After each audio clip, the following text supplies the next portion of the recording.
Mr. Mocker. It's me, Courtney E. Burton, and I'm very glad to see you again. Well, first, I just want to say how excited You're right. You didn't come here for idle chit-chat. No. What you came here for was to be blown off your feet. And what I have prepared for you, Mr. Mocker, is one strong gust of wind. Oh yeah, my television series, Homicidal Thoughts, is the real deal. So let's get down to the nitty-gritty. First, let's talk inspiration. I like to give credit to where my great ideas come from. Homicidal Thoughts is based off the satiric comedy of movies like Hot Fuzz and television series like Doc Martin and Pushing Daisies. Let me introduce you to William Mottlesborough. He's an introverted, middle-aged homicide detective who's been living in a cloud of disconnection with humanity since his girlfriend Lily was murdered. Sad, I know. Now meet Valerie Shepard, a once aspiring homicide detective who was murdered before she could finish her courses. One major conflict within Homicidal Thoughts is the unsolved murder of Detective Mottlesborough's girlfriend Lily. The second major conflict is Valerie's inability to pass on to the next life without knowing who murdered her. But I mean, that shouldn't be hard, right? They're both homicide detectives. Wrong, Mr. Mocker! I mean, it would be, if Valerie wanted to know who murdered her. But, since she wanted to be a homicide detective, she thinks that being a ghost now will be able to help others instead of dying in vain. So the series will start like this. First, we meet Detective Mottlesborough, who is living bitterly until becoming the happy haunt of Valerie Shepard. Together, they solve many zany crimes and cases. And finally, form a friendship. In the middle of the series, it is alluded to the audience that the same man who killed Detective Mottlesborough's girlfriend also murdered Valerie. At the finale of the series, Detective Mottlesborough will have to make the hard decision to tell Valerie about her killer in order for her to pass on. Finally, they capture the killer, and Detective Mottlesborough finds closure in the murder of his girlfriend, and Valerie is able to pass on.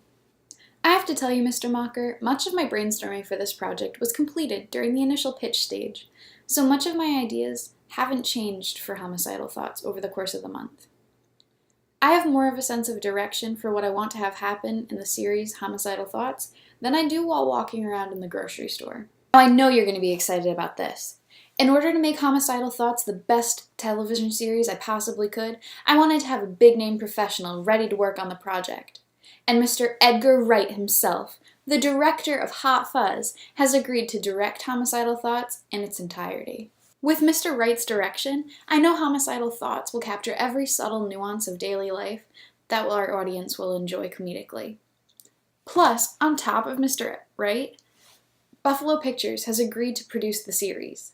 This is perfect because they are both located in Britain, and Buffalo Pictures has a small production list, so Homicidal Thoughts will definitely be a main production. And on top of all that, I have Canon camera equipment being shipped out to film the series, so we can work with equipment made from a passionate and respectable business.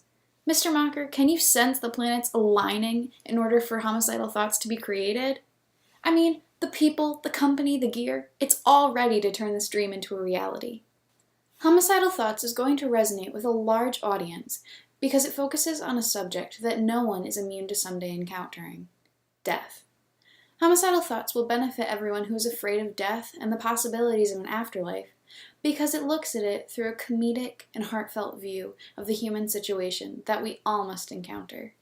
The series will also appeal to both men and women and will not discriminate against audience members based on lifestyles, ethnic backgrounds, or occupation. Though a majority of its audience will be British citizens, because that's where the series will be produced, I know that we can gain a global audience once we apply our trans and social media marketing techniques. In order to connect to a large majority of our potential audience members, our transmedia campaign will be spread to various mediums, from magazines to creating a virtual online tour of the city of Cockburn, which will be the main setting of our television series. Our social media campaigns will consist of creating a Twitter feed and a Facebook page, which potential audience members can like.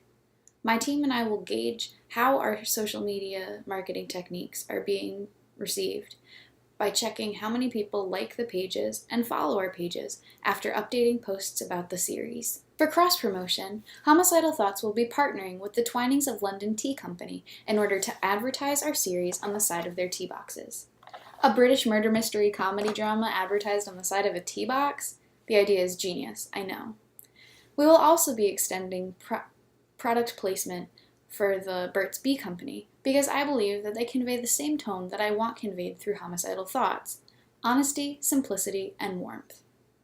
Mr. Mocker, Homicidal Thoughts has been my dream for an entire month, and now I'm sharing it with you and laying the fates of Detective Moudlesborough and Valerie Shepard in your hands. You're the only person who can greenlight my project, and I swear if you do, you can only benefit from it. Thank you very much for your time, Mr. Mocker.